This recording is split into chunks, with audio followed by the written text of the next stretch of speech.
Merhaba arkadaşlar, kanalıma hoş geldiniz. Bugün yine sizlerle çok güzel, şık, çıtı pıtı bir örnekle birlikteyiz arkadaşlar. Şöyle örneğimi göstereyim. Bu örneğimiz arkadaşlar anne ve bebek kombinlerinde de çok sık kullanılan bir örnek arkadaşlar. Şöyle hırkalarda, bluzlarda, yeleklerde, şapka ve atkı olarak da kullanabilir arkadaşlar. İsterseniz hemen hızlıca modelimin yapılışına geçmek istiyorum. Çünkü çok kolay, çok güzel bir model arkadaşlar. Herkesin de kolaylıkla yapabileceği bir model. Şimdi yine tekrardan krem renkli bir ip aldım. İpimi arkadaşlar bebek ipinden yaptım ben. Siz de farklı bir iplerde kullanabilirsiniz. Mesela hırkalarda, atkılarda daha kalın bir ip kullanabilirsiniz. Evet, şimdi arkadaşlar örgümüze başlıyoruz. Bu arada da kanalıma abone olmayı, beğen tuşuna basmayı ve like atmayı da unutmayın arkadaşlar. Yorum yapmayı unutmayın.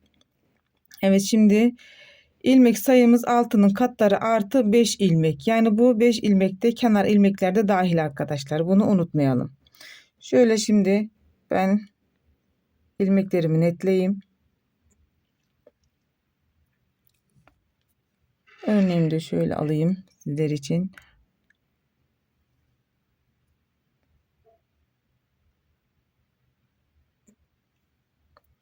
Burada bir tane kenar ilmeğimi aldım. Buradan 5 tane ters ilmek örüyorum. 1 2 3 4 ve 5. Burada bir tane düz. Tekrardan 5 tane ters ilmek. 1 2 3 4 5. Burada bir tane düzüm var. Bakın bu bir düzde arkadaşlar. Örgümüzün son sırasında burada kenar ilmekle birlikte 4 tane ters ilmek kalmasına dikkat edelim arkadaşlar. Modelimizin orantısı için.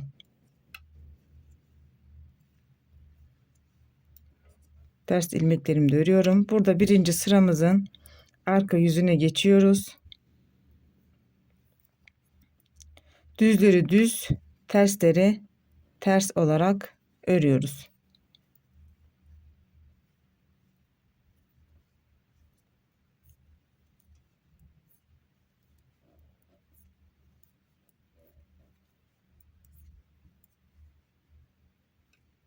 Tekrardan bir ters.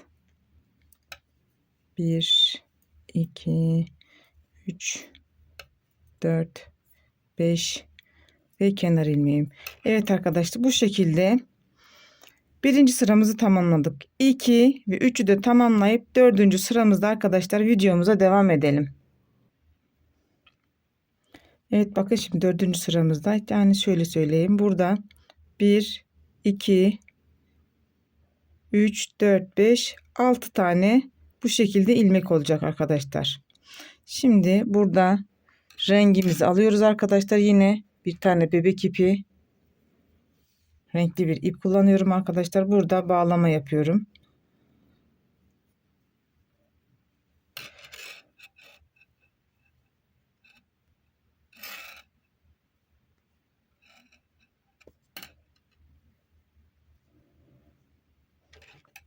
İpimiz burada dursun şimdilik.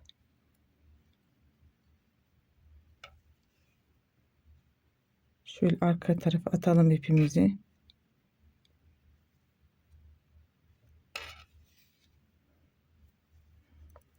Burada düz ilmeğimize kadar örüyoruz.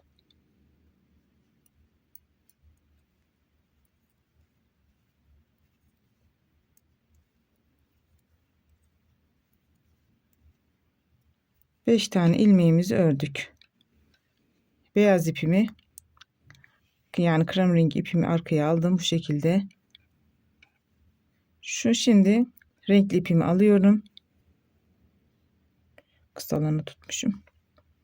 Şuradan aldım. Bakın şimdi arkadaşlar, burada bakın sayalım. 1 2 3 4 5, altıncıdan şu şekilde bir tane uzun şeklinde ilmek çıkarıyorum. Yani şöyle tutuyorum. Burayı düzlüyorum. Yani burayı düzleyecek kadar boyut arkadaşlar. Şimdi burayı tuttum. Şimdi ikinci ilmeğimi alıyorum.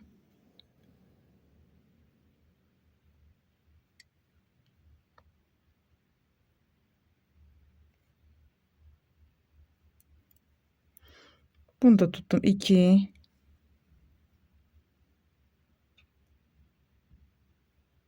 pardon, bir tane altta kalmış. Yeniden yapıyorum arkadaşlar.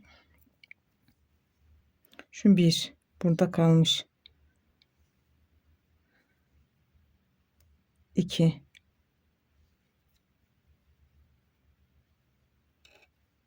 3, 4, 5 ve 6. Buradaki ilmeğimi de örüyorum. Şimdi en alttaki aldığım uzun ilmeğimden yavaş yavaş bu şekilde ilmekleri çıkartma işlemi yapıyorum sırayla.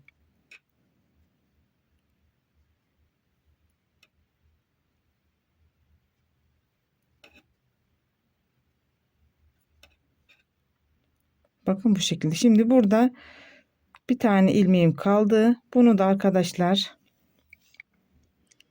sabitlemek için, yani modelimiz bozulmasın diye krem renkli ipimle tekrar düz olarak örüp buradan sıkma yapıyorum arkadaşlar. Gördüğünüz gibi bakın alttaki ilmeğim kayboldu.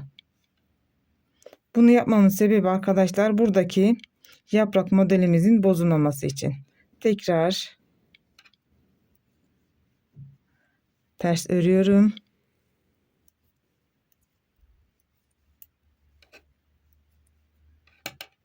Burada da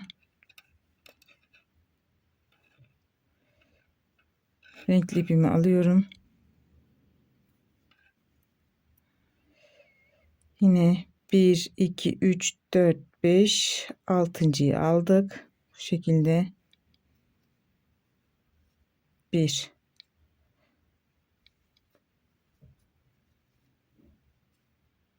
2,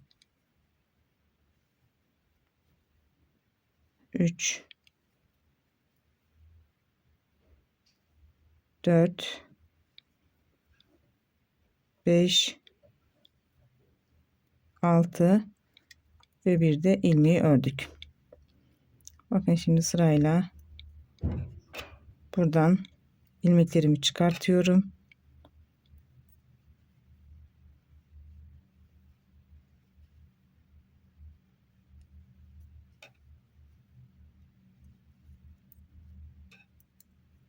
Bunu da krem renkli iple örüp şuradan sıkıştırma yapıyoruz.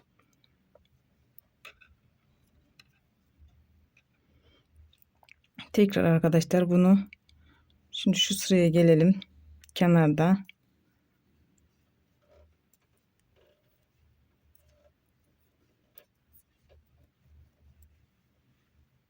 bakın arka yüzünü örmeden şuradaki ipimi, makasım olacaktı,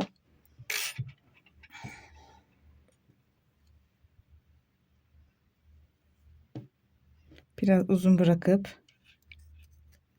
şöyle kesiyorum ve buradan bağlama işlemi yapıyorum. Arkadaşlar eğer bağlamamı yapmazsak örgümüz zaman içinde bozulma yapar ve modellerimizde ilmekleri çıkar arkadaşlar. Bu şekilde bağlıyoruz. Evet, şimdi dördüncü sıramızın arka yüzünü geçip ilmeklerimizi örüyoruz. Yani bütün ilmeklerimizi burada arkadaşlar dördüncü sıramızın arka yüzünde bütün ilmeklerimizin hepsini düz örüyoruz. Buradaki yaprak yaptığımız ters ilmek vardı ya, onu da arkadaşlar düz örüyoruz.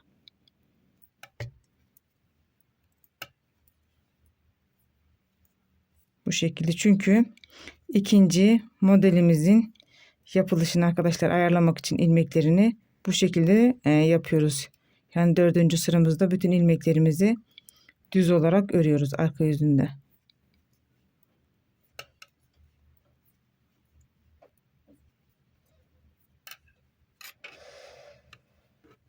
İlmeğimi netlemek istiyorum. Bakın şu şekilde. Şimdi buradaki ikinci modelimizi yapıyoruz. İkinci sıramızı yapıyoruz. Nasıl yapıyoruz? Burada kenar ilmeğimi alıyorum. Bakın. Şuradan şimdi sayıyorum. 1, 2, 3. Şu ilmeğimi örüyorum. 1, 2, 3.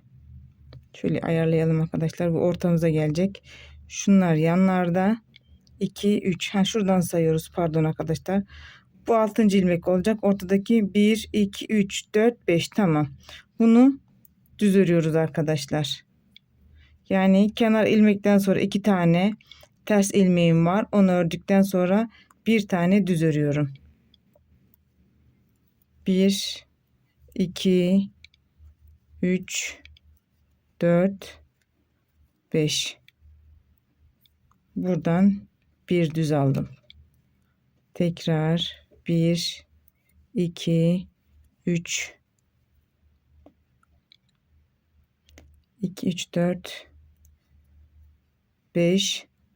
Burada da arkadaşlar istersek yaparız, istersek yapmayız. Yani bir tane kalmış ama yine de normal model olacağı için hani şurada düşünelim. Bir tane düzden sonra 5 tane ters sayıp tekrar bir düz yapıyoruz. Bir tane de kenar ilmeğimi ördüm. Evet arkadaşlar, ikinci sıramızın da ilmek kurulumu bu şekilde. Yani sizlere şöyle göstereyim. Diğer modelimi alayım. Bakın gördüğünüz gibi birinci modelimizin yapılışını gösterdim. İkinci sırada da yine aynı modelimizi çapraz şeklinde yapıyoruz arkadaşlar. Yani yaparken ilmek ayarlamamızı burada iki modelin ortasındaki ilmeği ayarlayıp buradan 5 ilmek sayarak 5 ilmekten sonraki ilmeğimizi düz yapıyoruz. Bu şekilde de ilmek sıralamamızı yapıyoruz arkadaşlar. Evet, videomuzun da sonuna geldik. Başka bir videoda görüşmek üzere. Şimdilik benden bu kadar. Hepinizin de desteklerini bekliyorum arkadaşlar. Hoşça kalın.